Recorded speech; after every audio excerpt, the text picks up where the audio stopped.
Welcome to the Nerd Cave News. I am one of your hosts, Zach Dykes, joined along with the man that's formed together in the dark of night, made alive by a bolt of light, a doctor's mind, a feline's heart, torso of a German, and robotic limb parts.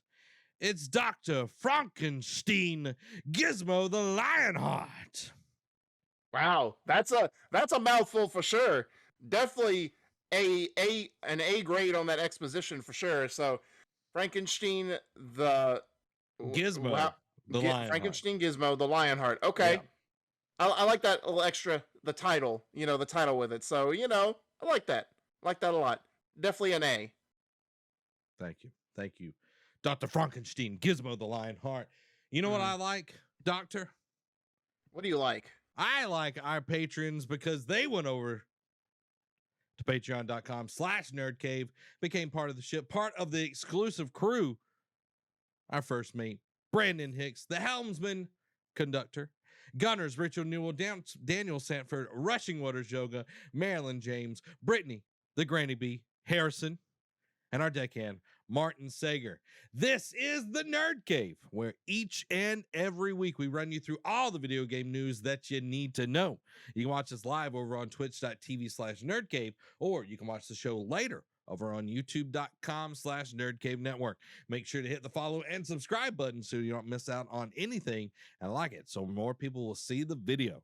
You can also check out our podcast version of the show, available on Apple, Google, Spotify, Stitcher, and Anchor. Go subscribe and listen to it each and every week. While you're there, leave a 5-star review. You know what to do. You know what to do. You know what it is. Amy says, I took some creative liberties.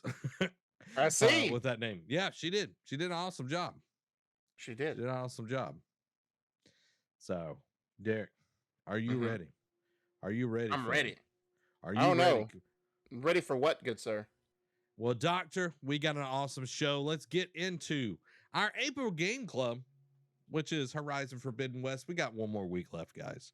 Yep. I hope y'all are get ready it in for the discussion next week. I've got to fit it in within the next week. I don't know how that's going to happen.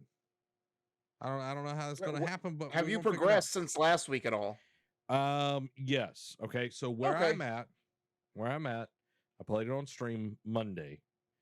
I was going to play Thursday, but then I got into Overwatch 2 and I was like, okay, that's going to probably be the only time I play Overwatch. So I wanted to get that in. I got to the point where Beta is talking about Thelma and Louise. I can't remember the woman's name, the Matrix woman. Matrix woman. Yeah. How Carrie-Anne Moss's character. Yeah, she's different than the others. And then she's like all freaking out and everything. That's where I'm at. Okay. Okay. My takeaway so far, Derek, Beta is annoying. That's definitely how you feel. Yeah, that's definitely how I felt about her for a good bit. And then, I don't know, some things happen and you warm up to her just a little bit, but my goodness, it's like, she's like end of the world, like Armageddon type thing. And I'm just like, woman, calm down. Like, you've been here for 5 seconds. I've lived my life. Yeah, exactly. So she's a little annoying. I feel like she's going to, warm up as we go along. You know what I mean? I'm going to warm up as she goes along. One thing that I will say, Derek, I will say is I feel like I'm not being as attached to like certain locations. Like I feel like some things are kind of blending all together. Like I'm going all over the place. You know what I mean? Yeah. I don't feel like I'm like attached. Like, like when I say Meridian, like you have a specific thing. You know what I mean? Like the Bulwark, you got a specific thing, but like most of it just kind of feels like nebulous in the game. I mean, where the arena's at, I felt attachment to that just because you go back there so much, and because and plus like when things happen, like it entices you, like, hey, there's like a side activity you can do there, or like some side activities you can do there. So it's like, okay, I have my thing. Like the base, where you're stationed at also has attachment. But I get what you're saying is like there was Meridian, There was, your home. There was your home Yeah. village in the Nora. There was the Karja. I'm about to say there was some places where the Osram held up that you felt attached to. But I get what you're saying. But I think they're also trying to like. I think that's like one negatives is like you don't feel like. While yes, the land is changing and you're trying to fill out more of like a history. I think that's where they sacrificed. They said, hey, instead of worrying about the places, we're just going to fill in the overall lore of the old world here in like different places and make different creative things to make you care about what happened or what was it like before the machines attacked. Yeah, exactly. And like I like Plain Song, Yeah. got the dishes and all that kind of stuff. Like there's some really cool spots. It just doesn't feel like, you know what I mean? It's not snapping for me. I do like the base. I like the base idea, like I'm all down for that. So I'm really excited about that. And plus like depending on how much time you take, you notice changes as you progress to like and do certain missions and whatnot. So I like that as well. It's like, all right, what's new this time that I need to come back and check out? Yeah, I just got Apollo. Okay. Oh, okay. So I went and did like the Las Vegas thing and everything, which was really cool. I loved.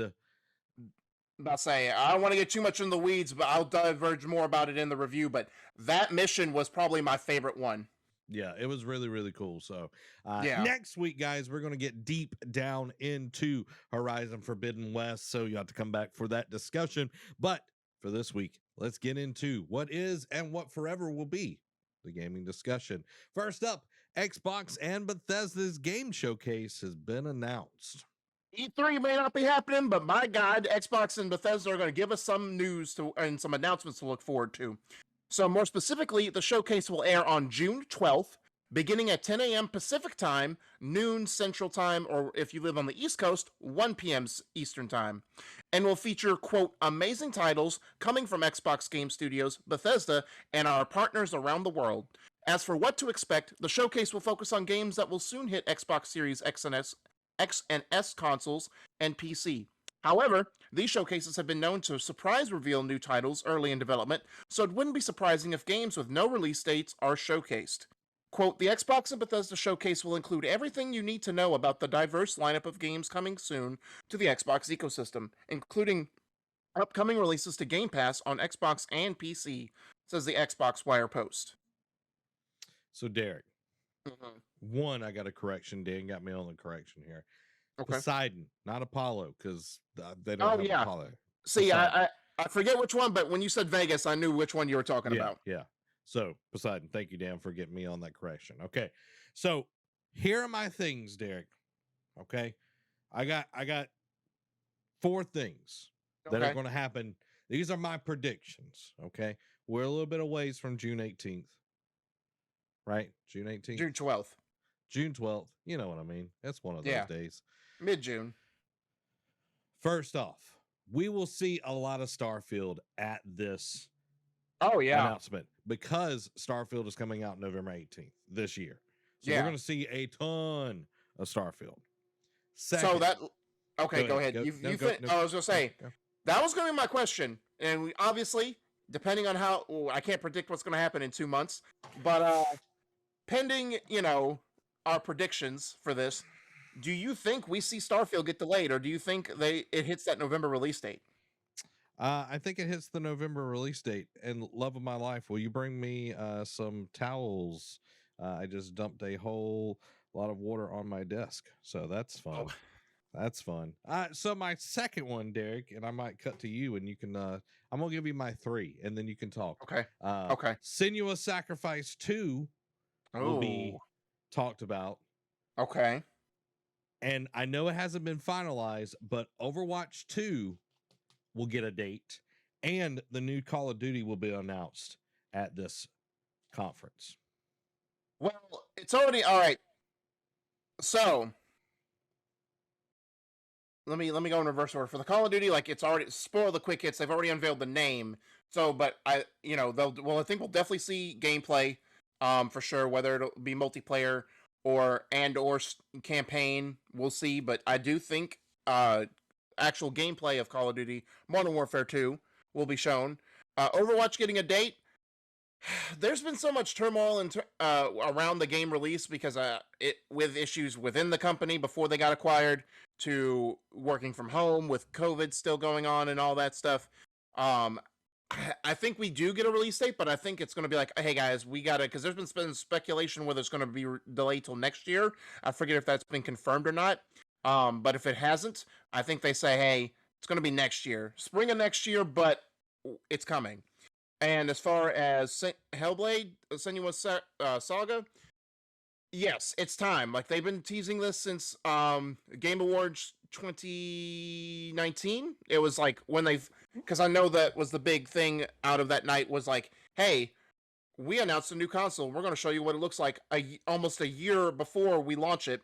And here's some of the games that'll come with it. So we've seen it for the better half of like going on almost 3 years now. So it's time to see some. I know we got, what was it, a 7-8 minute gameplay video last year at one of the events, or just it was like a one-off thing. So it was a deep dive, but I think it's time to actually give like a release window to it.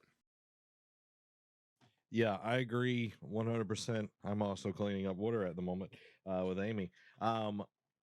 Yeah, Game Awards last December, we got a long look at Senua's Saga. That's where it came from. Yeah. What else do you think is going to be shown at the Bethesda conference? So I think the biggest thing is, what else are we going to see from Bethesda Studios, right? Because obviously they got out Deathloop last year, and they got out Ghostwire Tokyo just last month. But it's time that, what else are they working on? Like, I know they got that Arcane is also working on that Redfall game, that vampire-esque type of game that we saw at E3 last year. I know that's coming. I know they had to delay that Stalker 2, mainly for reasons that we're not going to get into here. That's going on in the world. But they delayed Stalker 2. I think it's going to be rough to see because I think they want to push it just to remind people, hey, we not forgotten about it. But also with the times that we're in, I don't know if they want to, for sensitivity reasons, show something like that. But I'm really intrigued to see what else Bethesda has other than Starfield and Redfall, because I know I'm forgetting something that they've done, that they either in the works or is planning to come out this year. But I feel like there's not a plethora, because remember when we used to see Bethesda showcases back in the day, they'd have like at least 10 games in the works, whether either ready to release or down the pipeline. I'd like to see, I think it's going to be time that we see Wolfenstein 3, because that's been rumored, like whether they do another spin-off or they do an actual like threequel. I think they need to show us if it's true or not. Yeah, I agree. Yeah. Yeah. Oh, I'm blurred. So, blurred now. do you think they revisit, because there was mixed reviews about when Rage came out a couple years ago? Do you think we see them try to do Rage again? I think Rage is going to be put on the back burner for a while. Like, I think with Xbox owning them now, I think we're going to see them try to maximize profit. I know Phil Spencer talked about, wanting to make games that he grew up on and really likes and everything when they bought Activision, but I think we're going to see like them trying to maximize and get things out that are good, that are out there and everything. And just Rage, the first one didn't really have that big of an install base. The second one didn't either. I could see Arcane, we might see some more Dishonored. You know what I mean? Like, I was gonna say, do you think we see Dishonored, or do you think, because that they were limited console exclusives, do you think we see Deathloop get announced for Xbox consoles? Possibly. Because I think Ghostwire just came out, so I think it's too early to go ahead and take away mindshare from that. That, so I think they at least say, hey, Deathloop's gonna be a 9-month-old game by the time this showcase happens. Let's just say, hey, this fall it's coming to Xbox almost a year to the day after it releases on PlayStation. I think that's more likely than another Dishonored, but I wouldn't be surprised if they did the teasiest of teases for like, hey, we're coming back to the Dishonored universe. I could see that too. Because Arcane's a busy bee. That's like they're trying to make that like their Insomniac, just keep them pumping out games. Yeah, and like I could definitely see, like I I need to go back to Deathloop and play it, Yeah. finish it, because I'm a good bit in. I'm probably halfway in the Okay. game. So I need to go back and finish it. I just started playing other things because I Yeah. couldn't play it on stream. So it's like it just kind of, and then Ghost. You know what I mean? Ghost Yeah, exactly. Yeah. Tsushima. It's like, it's the game. It's the game for Um, me. But Going yeah. to Xbox side real quick. I'm not going to tailor too long on this because I know we need to get to some other things. That Everwild, that Rare did, that like spirit animal looking one, that's Uh-huh. been some rumored to have some rough patches. So I want to see if they're either going to just revamp it or if they're just going to right the ship and just be like, you know what, rumors aren't true. We're going forward with this. This is an update because we haven't seen that in a couple years either. Yeah. Do you think? I'm going to ask you some Halo questions, Mr. Halo Man. Okay. Do you think that would be the time to showcase maybe a Halo, because we're going to talk about it here in a minute, but they're doing we're going to talk about season 2 of Halo multiplayer, so they're going to be in the thick of that, so I don't think that we're going to see too much reveal, like anything talked about that. So do you think we see like the next tease of what could be the Halo story campaign expansion? Well, here's my thoughts. We get into here in a second. I think we do see a teaser, but it is not for necessarily story, because the story components are going to be more geared towards the multiplayer side of things, the Okay. seasonal events and everything.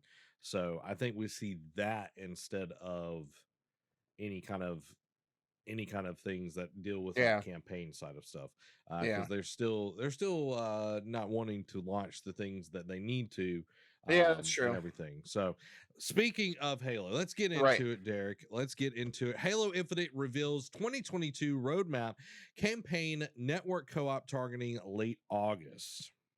So while they are subject to change, they have a good picture as to what Halo Infinite fans can expect for the rest of the year. 343 also notes that the time frame will, quote, expand as we announce longer term initiatives, and that the roadmap is an evolving document. The roadmap begins by focusing on season 2, which is titled Lone Wolves, which will run from May 3rd to November 7th. Dear goodness, like that is way too long.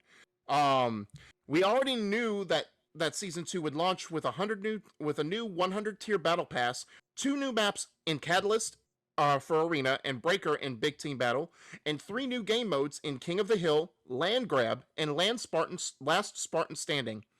What was made a bit clearer were some of the events and new features that will arrive along the course of Lone Wolves.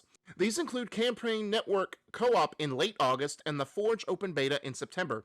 These release windows are targets and may change, but it does put the progress of their development into clearer view. As for Forge, 343 decided to forego, quote, a large-scale formal fighting program and go right into open beta.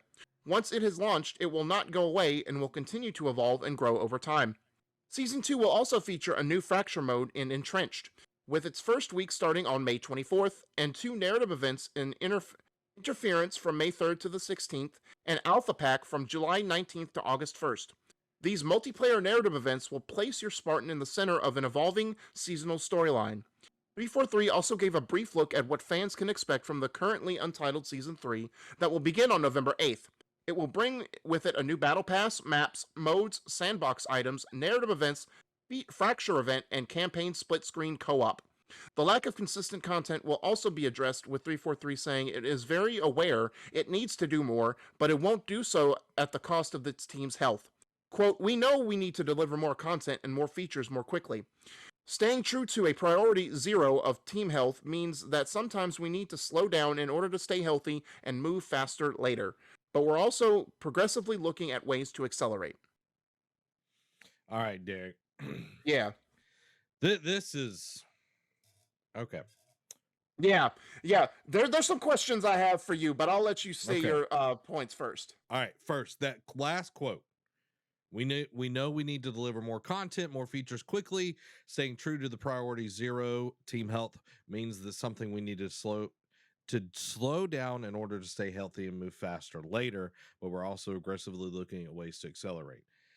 Do you think, or do you feel like 343 is using the developer health as an excuse for poor management and lack of content? with the way, all right, you don't really know. You just go off of what they say, right? You don't really know unless you're in the building. So I want to give, for that kind of thing, I always want to give people the benefit of the doubt. That being said, we're at a point now. They said developer health. They didn't say COVID. So, but I'm just saying in general, COVID has been the ultimate scapegoat. Like the first 2 years, maybe first year and a half, I give you. Like everyone was trying to navigate it. I give you no qualms held. However, I'll say since last fall till now, I feel like anytime someone is still using COVID as an excuse, like and depending on where they are in the world, it's still worse than what it is here. I'll give it that. I feel like they're just using that as a scapegoat to basically, give themselves an out, being like, "Oh, COVID, we're still having issues. Let's delay it more." And see, the other thing that supports this for me is, you said that you would have this boom, boom, boom before launch, or like when you launch the multiplayer beta. And I understand things change, but to kick it down the road, like I know they didn't say campaign co-op would be right at launch, but they made it sound like it come within the first like 3-4 months of this year, and they kicked it all the way down to August. So late August at that. And it's like, how much is it that just is poor management and that you're using it as an excuse, and how much of it is actual truth? Like, it's one of those, back from the old E3s when we would see games get release dates, and then it's like, oh, we have to kick it out 6 months, Batman Arkham Knight. And we have to kick it out another 4 months, after that. Compared to, like, I don't know, it feels like that. It's like, oh, we want to rush and we want to make our fans happy. Oh, but in reality, it's going to be like almost a year till the release that we have to put this out. And fans are like, well, what the crap? Why weren't you just truthful with us from the get-go? Yeah. For me, okay, this is somebody that plays the game weekly, multiple times a week, okay, and all that good stuff. For me, this feels like an excuse, okay? Yeah. Poor management and excuses, because there have been several people that have left 343 to go do something else at different places. If the management was doing well and things were on track and people were being treated the right way, the game would be further. 100%. The game would be further. This, on the other hand, is a kind of just like, this is just another, hey, we hear you, we know, we're working, we're doing on the most that we can, but it's really about the health of, it's the health of the people, blah blah blah, all this. And it's like, I understand crunch culture has been a thing in the gaming industry. I have never made a game. I'll admit it right now. I have never made a game, so I don't know how hard it is, but I know it's very difficult. Okay. Yeah. But when you make a game a live service and you do not release content on a schedule, then you've got a problem, because the people that expect it to operate like a normal live service, you look at Fortnite, you look at Warzone, you look at Apex, the three that are really doing it well, you see constantly new stuff's coming out, new characters, new skins. Halo, on the other hand, has not done that well, has not done that consistently. They've been regurgitating the same skins in the store. Like, the thing that makes them money, they've been doing a poor job at. They have not put out new cosmetic stuff. They put out, we put cat ears 3 months ago. It's like, okay, cool. What's something new? And that gets me to what the future of this is going to be, because I see this as an excuse. I don't see this as, we're really looking out for the health. We're using our employees as an excuse of why we're being held back. That's what it feels like. And it's like, I get it. You crunch culture is a thing. I didn't even consider that in my little rant there. And yes, making a game is hard. At the same time, like you said, when you make live service, you have to, if you put a roadmap out there, it's one thing to change one or two things along that roadmap. It's an entire other thing to change the entire roadmap and the scope of that and the dates of that. Like, obviously, like I said, back in old E3, they would push it, and it's like, look, if it's not ready, don't put a date on it. Don't just do it to appease investors or whatnot. Just put it out, get off the pot.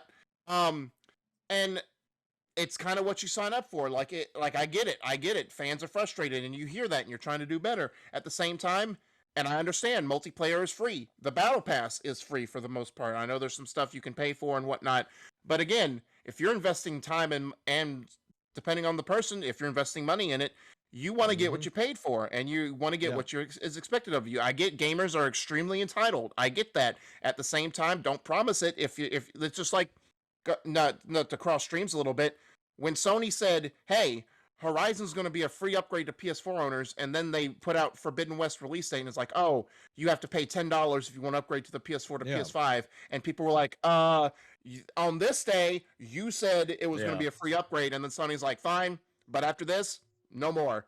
Um, it's like when you go into a restaurant and you want that premium cut, fine grade steak, and they give you Mm-hmm. chicken, and they Yeah. still expect you to pay for it. It's like, no, this is not what I ordered. I'm not paying for this. Yeah, exactly. And what gets me is, okay, been looking forward to season 2. It's like, okay, season 2 is going to come out. Hopefully things will get better, because season 1, it's like, okay, we're extending it to 6 months, and it's like, okay, what does that mean? Yeah, And then about mid-February to early March, it was like, man, stuff is like, this is becoming really thin. drying. Oh, we're going to do 6 times Fracture Tenrai. It's like, okay, I got everything in week 4. Like, I could have gotten Yeah, week 3 if y'all wouldn't have like boboed the first time around yeah, here. But we're going to keep putting that out there. Okay, we've done 2 other events, 3 if you count the holiday event that they did, and it was super super thin. Like, there was not a lot, and once you hit 100 on the battle pass, there's really no reason to do the challenges. Like, the weekly like challenges, not that big of a deal. Like, it's not stuff that I really care about or yeah, want. And it's like, I'm not going to go to all of that effort to do all of these challenges to get a visor color or to get a yeah. little keychain that goes on my gun. Like, it's not enough. And then they come out and say season 2 is going to be another 6 months. It's like, That was going to be one of my questions. Is like, how do you feel about another long drawn out season? it is a slap in the face. It is like, okay, I play this game because, one, I enjoy the game. The gameplay is solid. I will say that all day long. This is the first Yeah, time in a long time that Halo has felt like Halo, yeah, but with them making it a free to play, a seasonal thing with all of these things, you have to meet the expectation of it being like that. They are not yeah, meeting that expectation, and people get burnt out. Not having Forge, not having, different ways of like doing different games and everything. Like, we played the other night, I made some game types up or whatever, and the limited amount that you could do within like just the custom games or whatever. yeah, Forge coming in September, that's way too late. Co-op literally coming 8 months after the release of the campaign is way too long. And that's not even split screen co-op, that is like online co-op.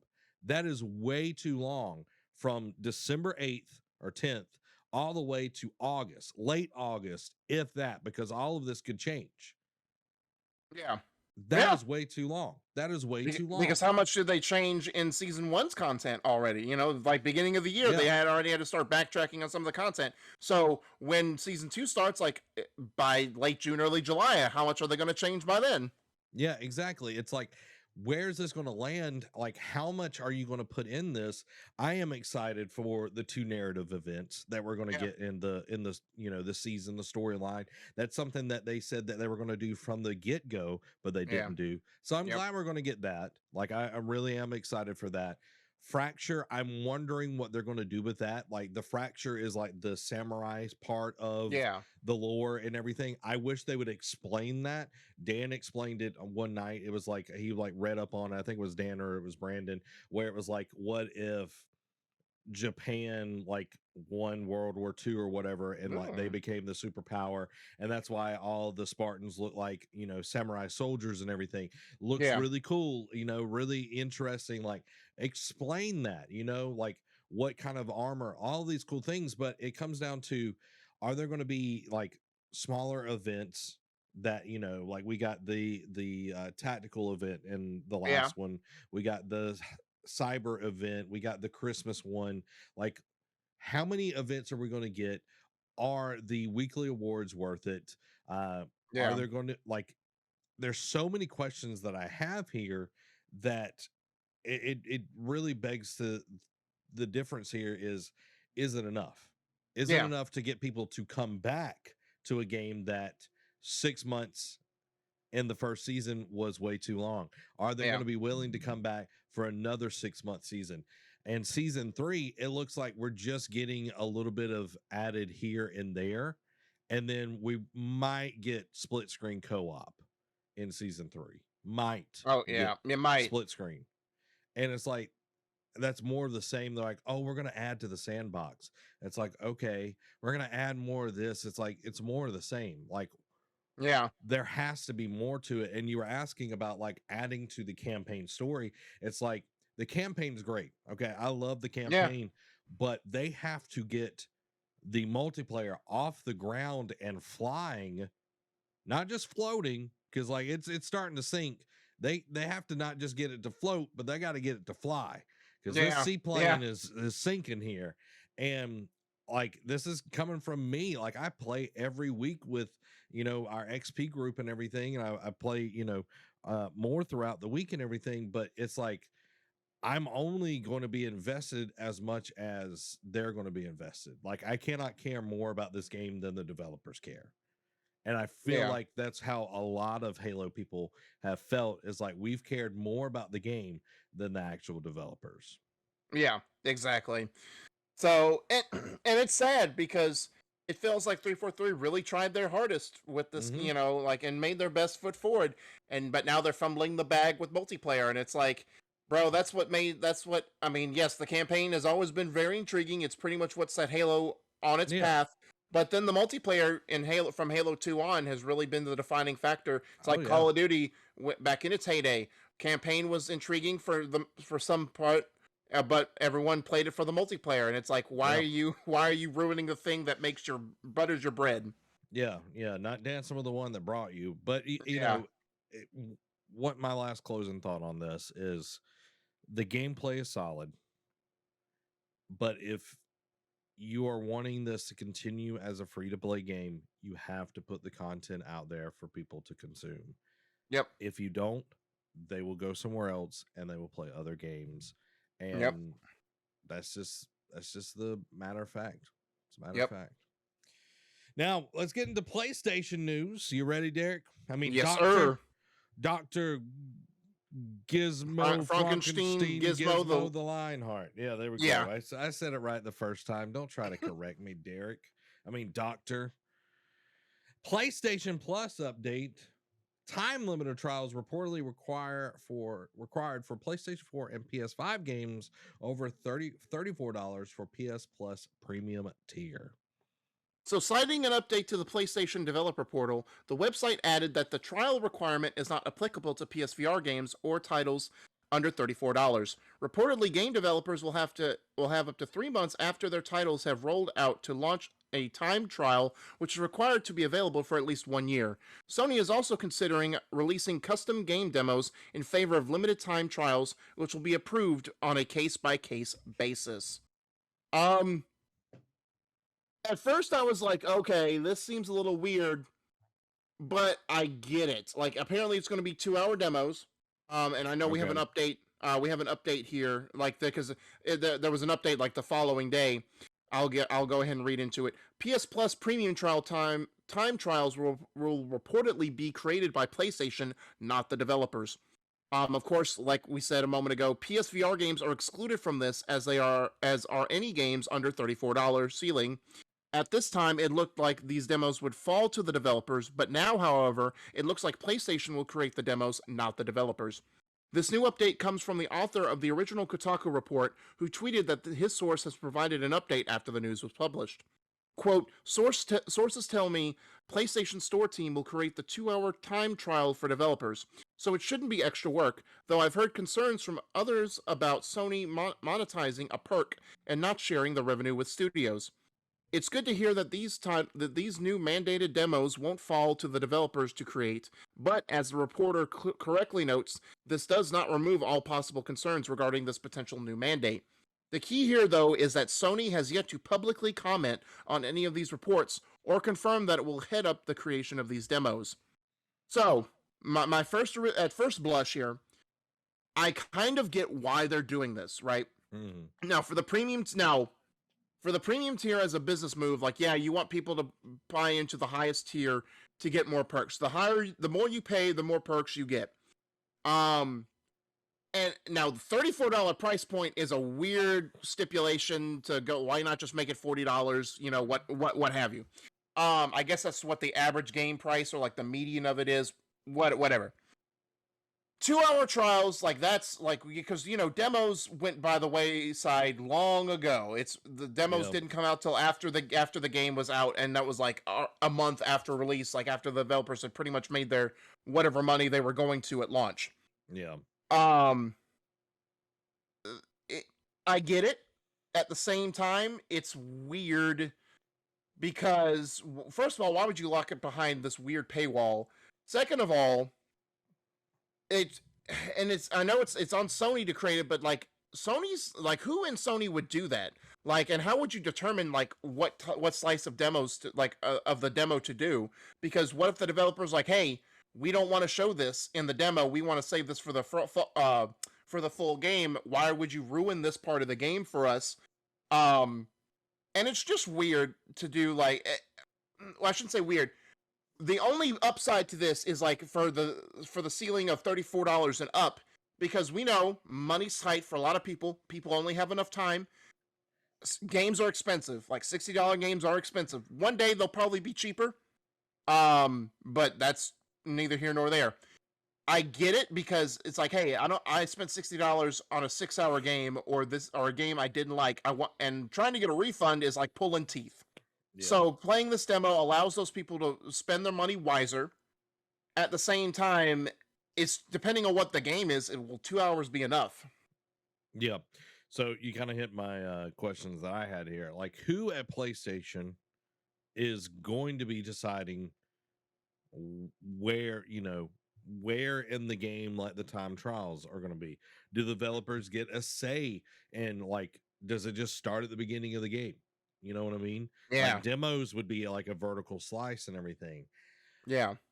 Now, my other question, and I know I hadn't answered any of those questions, but these are the things that are in my head. It's like, when does the 2 hours start? Is it from download? When you initiate the download? Is it when it's completed? Or is it when you start the game? Like the first time you start the game and that's your clock. Like those things need to be determined. And you know, the price point is a little strange, but it's like, if it's anything under that amount, it's not necessarily going to be worth PlayStation's time to, you know, really put the resources in to do that. And I have not seen this. Okay. This was news to me. Like, I'm assuming this is just like a perk of like the premium tier that you get to just try out games. Yeah. Okay. Yeah. Okay. That's what I want to make sure of everything. Like, but then again, like I said in the update article, Sony hasn't confirmed that this is going to be a thing. Like with the price point or the time trials. So we have yet to get official word from their mouth, but we'll see. Now, you know, and if third-party developers, second-party, whatever, are, you know, concerned about it, maybe it is a first-party only trial. Yeah. You know, that way they're not having any red tape. You know, you gave 2 hours of my game away for free. My game's 8 hours. That's, you know, that's a fourth of it. A fourth of like my game and everything. Like, I'm not agreeing to that. I think you would see a lot of issues with that if that was the case. There would have to be, you know, some updatement on the agreements of anyone that publishes on the PlayStation platforms, that sort of deal. So I think we might see it just be first party. Yeah. Like, I don't remember if you played Last of Us Part 2 or not, but for me, just knowing who has beaten the game, trying to carve out a 2-hour demo from an emotionally, like, where a lot of things happen, like from story beat to story beat, like the emotion doesn't ever die down, it always ratchets it up. It's like trying to create a 2-hour demo, that would be a nightmare. Yeah, exactly. It's like, this is PlayStation deciding where it is, and it's like that doesn't really convey like the sense of my game. Like y'all are just cutting it off at this 2 hour mark. Like Yeah. you cut it in like the developer has to have some say in this. Yeah. But if it is a PlayStation only, like first party, then it won't be a problem. Like they'll do it the right way. But I think if third parties are involved, it's going to be a little bit more difficult. Excuse me. Yeah. Next on our Sony news, Sony puts the kibosh or the kibosh, however you want to say it, on PlayStation Plus subscription stacking by stopping prepaid cards.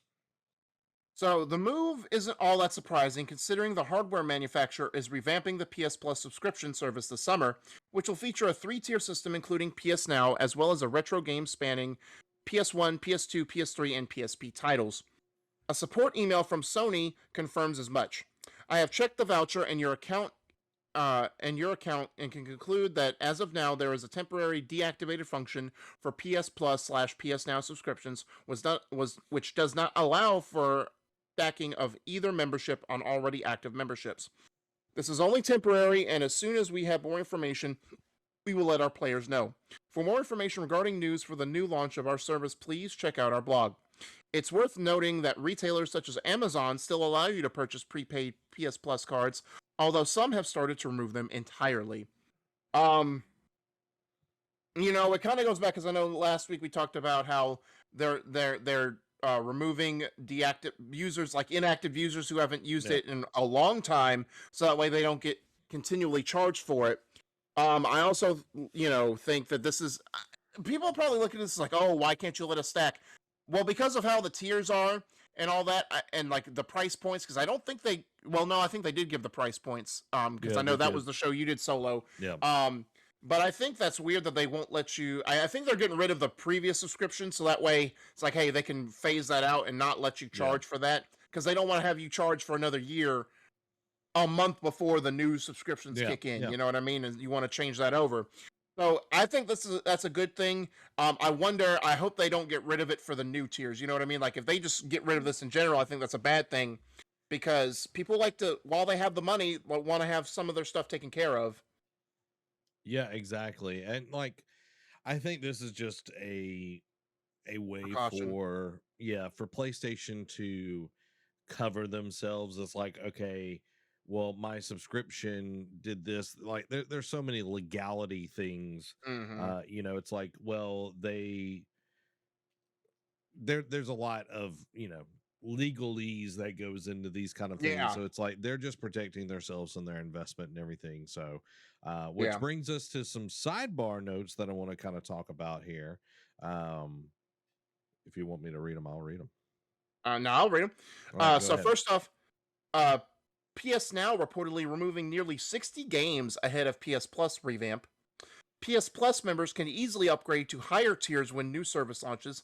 Wonder if that'll mean that, new early adopters right off the bat will get a discount their first time buy. I don't know. Well, that'll be interesting. And then lastly, launch of new PS Plus targets June 13th in North America, which is ironically a day after the Xbox showcase. To the second point, having it where they can upgrade will make it easier than, oh, you have to go in and sign up for this and that, that and the other. So that'll make it much easier. But the thing that I wanted to point out here, okay, this is my question. Why would Sony be removing these games? And here are my thoughts. Could it be because it's a new service and the licensing deals are going to have to be agreed upon again? Yeah. So a lot of people are like, oh, they're trying to devalue it and all of this. This is a new, they're rolling PS Now, which is a lot of this, into PS Plus. And it's like, okay, there are a lot of like licensing deal. Like I think about Tony Hawk Pro Skater. When Tony Hawk Pro Skater 1 and 2, like the remake came out, some of the original songs were not on there because the licensing for those songs had gone out. Yeah. A lot of them got re-agreed upon, but some of them did not. So they added new songs to the game. I think that's what we're seeing here is as long as it was PS Now, it was fine.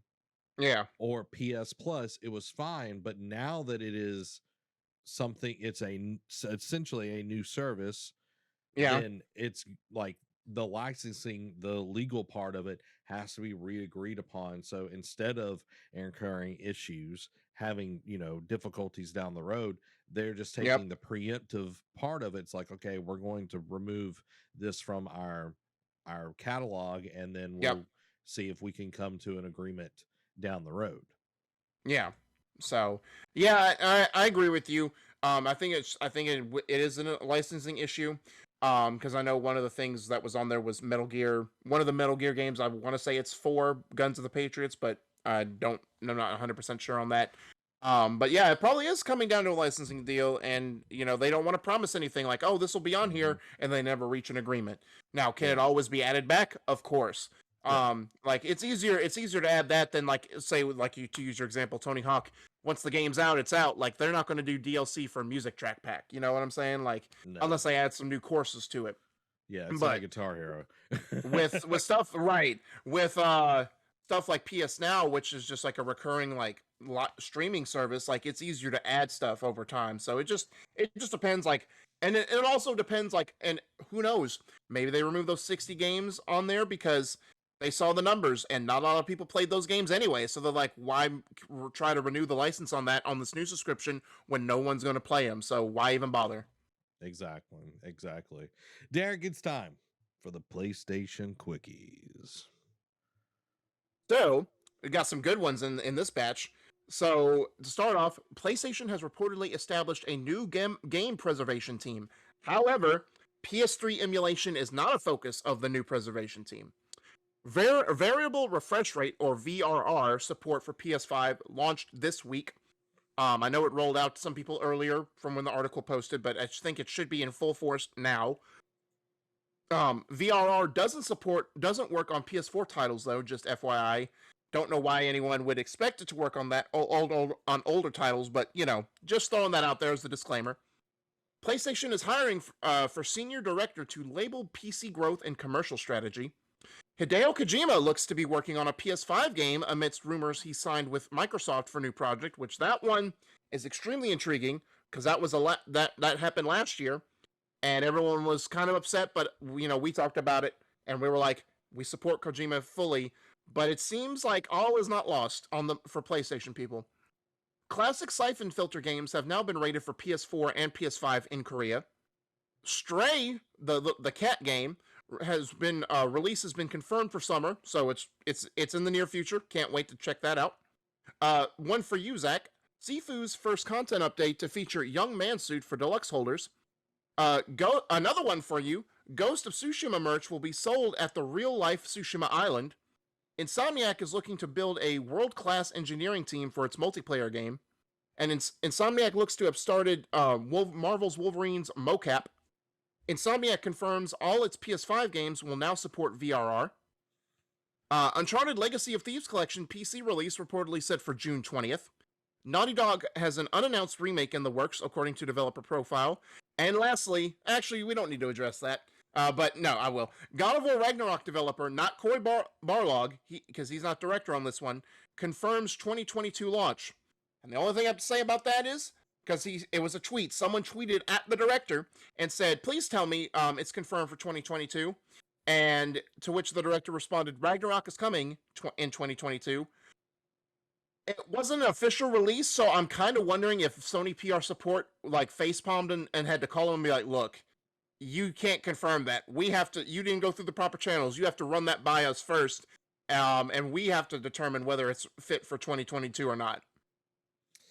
I thought this wasn't the director. I thought it was just somebody working on the game. Like I thought it was like, no, it was the director. Okay, because somebody last week, because I was listening to that was KFGD.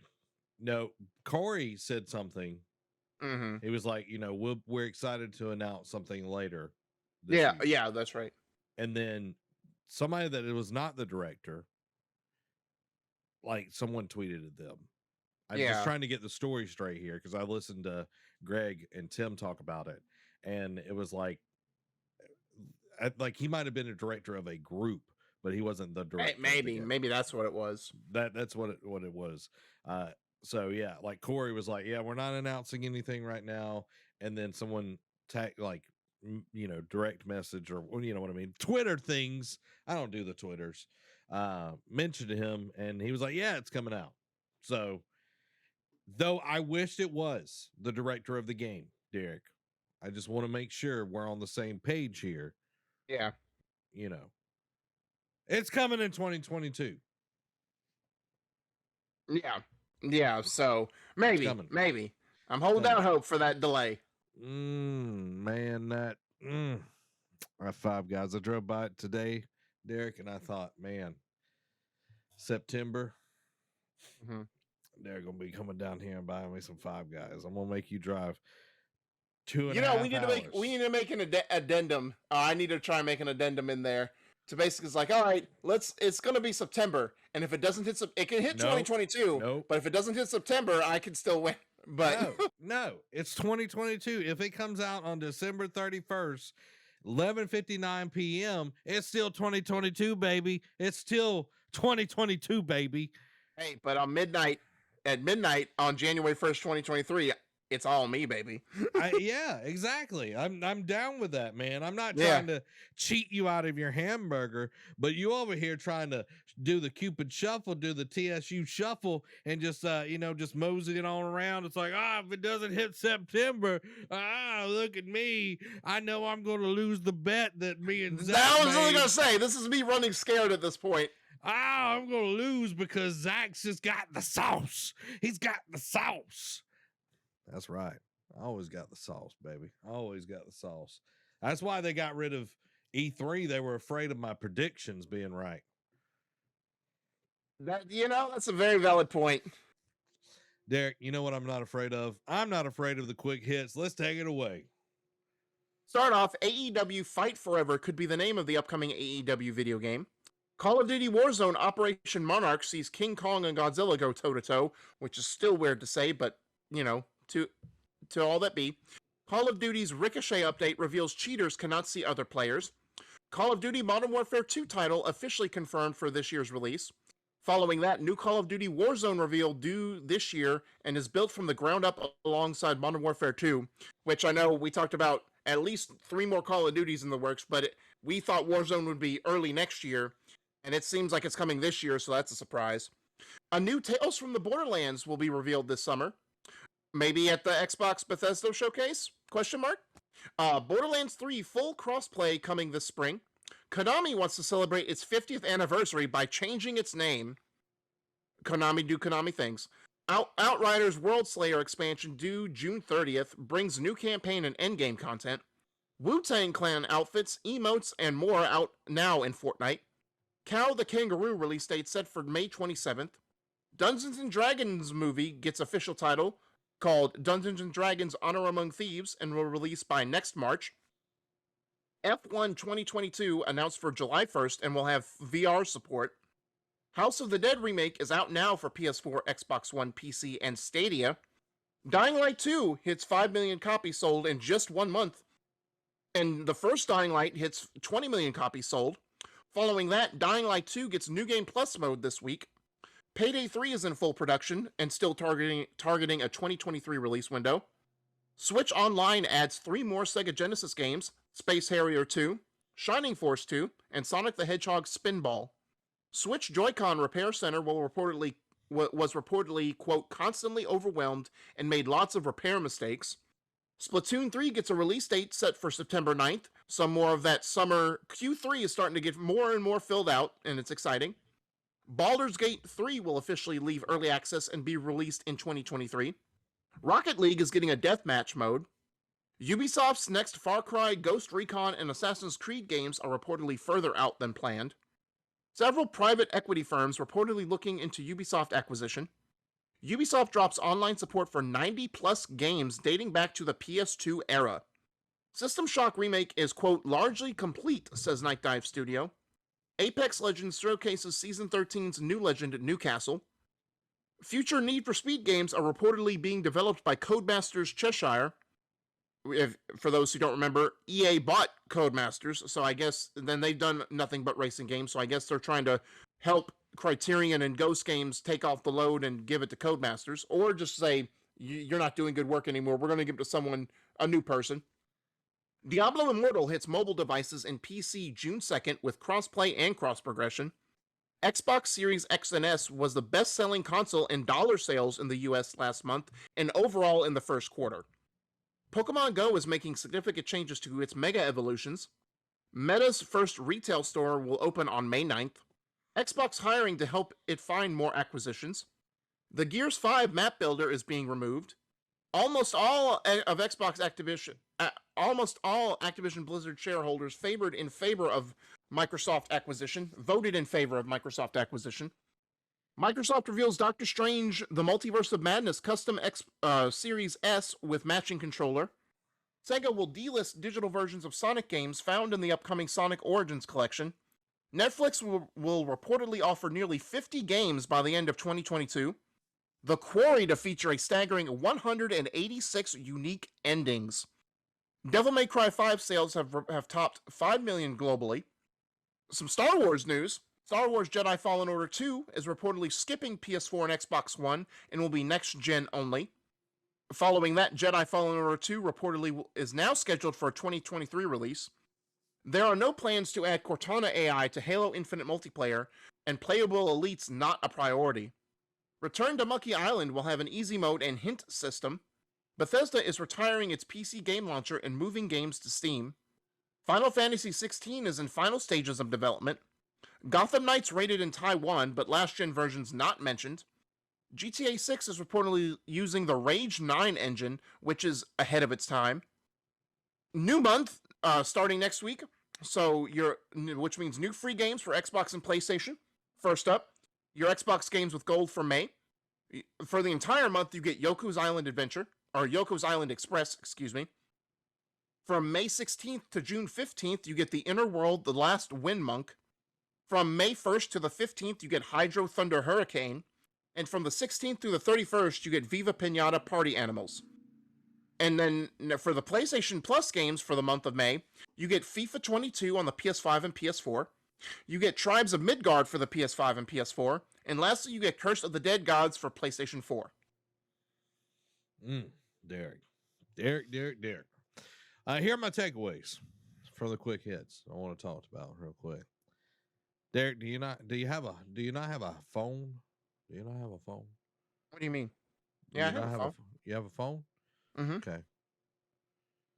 Diablo Immortal. I don't know if you remember this. I don't know if you remember this. Back in like 2018 when BlizzCon was going on, they announced Diablo Immortal.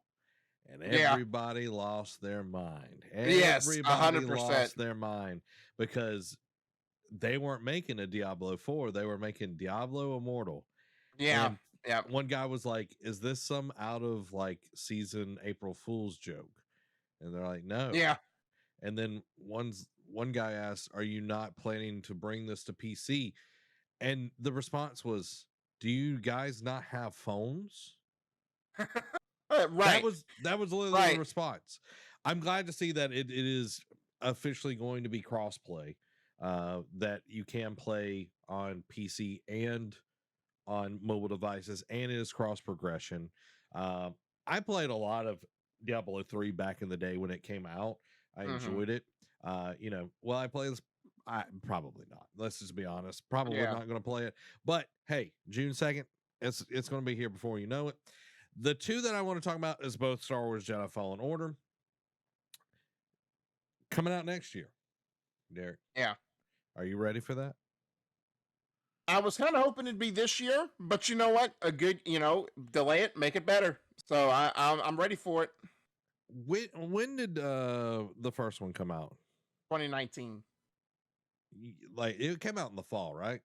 Yeah, like November, on my birthday actually. November 10th? 15th. Well, it says initial release date, November 10th, 2019. Are you lying to me, boy? Hold on. I'm looking at the old place right here with the infos.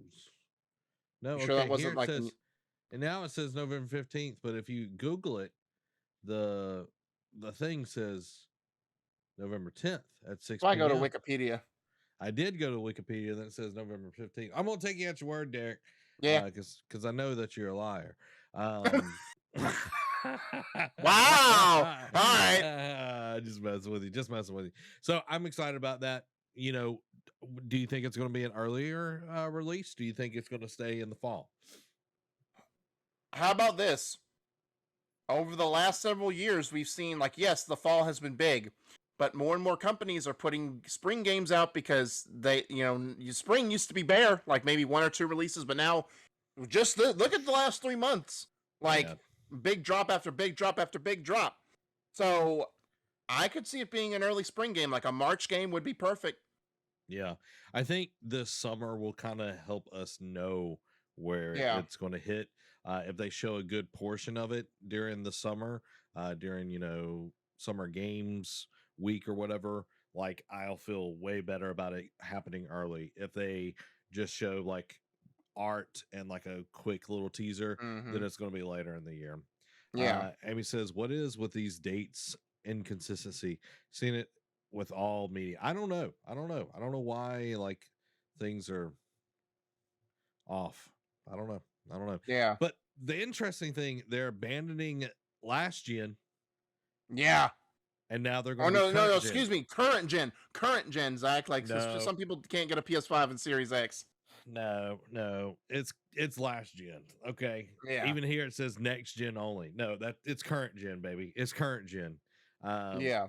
How do you feel about that, Derek? Do you think like that's think it's because of a limiting thing because of the hardware and they just want to focus on the more powerful consoles? Yeah.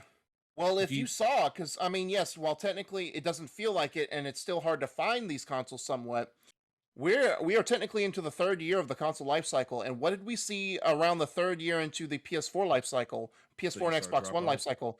Because I remember, what was it, Dying Light 1, Mad Max, and something else was slated to come on current gen and last gen. Yeah. And because of complications, especially with Dying Light 1 and Mad Max, they had so many buggy issues that they said, forget it. We're going to nix the PS3 and 360 games and just focus on the current gen titles. I think we're starting to see that trend now, because a few quick hits later, I know it's not official release date yet, but Gotham Knights was rated for just for PS5 and Series X and S in Taiwan, but not for last gen. So are we starting to see that trend again, where some developers are just like, look, we've already had a heck of a time with development process, and now we're coming up with bigger issues with the last gen versions. Let's just cut costs instead of focusing, because we don't want crunch. Lord knows we don't want that. Yeah, definitely. So I'm down for it. Let's make it for the stuff that is going to look best and is going to allow them to really focus on creating the best kind of game instead of trying to make it work on, several different consoles and, different hardware and everything. So, I'm excited. I cannot wait for Jedi Fallen Order 2. I'm really, really looking forward to it. Love the first one. Cannot wait to get it in my hands. But guys, that does it for this week's episode of Nerd Cave News. Make sure to support us by going over and subscribing and following us on all of the wonderful platforms. If you want to do so financially, you can go over to patreon.com/nerdcave and pick up the tier that best suits you. Check out our podcast versions over on Apple, Spotify, Google, Stitcher, and Anchor. Guys, we love you. We love you very much. Very, very much. Very, very, very, very much. Yep. Very much. As I'm surprised you just didn't have the camera get a slow close up to your face and be like, very, very much. Very, very. I totally would if someone like would run things, Kevin. Anyway, I'm not going to get on Kevin tonight. Guys, thank you so much. This has been Zach. Frankenstein Gizmo the Lionheart. Y'all have a blessed week. Bye.